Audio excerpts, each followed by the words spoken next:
I was feeling a lot of those same stresses. I was feeling a lot of that same overwhelm. I was feeling a lot of that same frustration and burnout. This idea that kind of there were these amazing people out there, and each one of them telling this amazing story about how much money they were able to make and how much impact they were able to have. And I would kind of toe the line for a while, and I would follow their blueprint. And as I'm following their blueprint, sometimes my income went up, and sometimes it went up to rather large degrees. And yet something was kind of plaguing me, something was kind of scratching me, you know, kind of tickling the back of my mind and kind of saying, this doesn't feel right. And then I would follow somebody else, and I would maybe get some success again, and the same nagging doubt would surface. And eventually I realized it was that I was actually building my business around somebody else's ideas of what their dream business was. In other words, they were saying to me, sometimes kindly and sometimes not so kindly, you're an idiot if you don't do it this way. And sometimes I would get blinkered and I'd say, all right, so I have to do my traffic this way.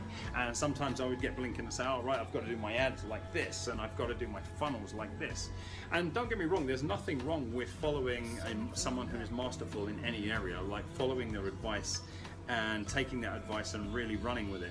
But what I was finding, and what I found over the years of working with so many entrepreneurs, so many coaches, is that essentially every reason that they initially set up their business for themselves is eventually handed away to other people in such a way that eventually they don't even recognize that they're working for themselves anymore. And instead of feeling that fulfillment, that fun, that freedom, and that financial success, what they feel instead is like the fifth F, failure, right? And let's not beat around the bush, a fuck up.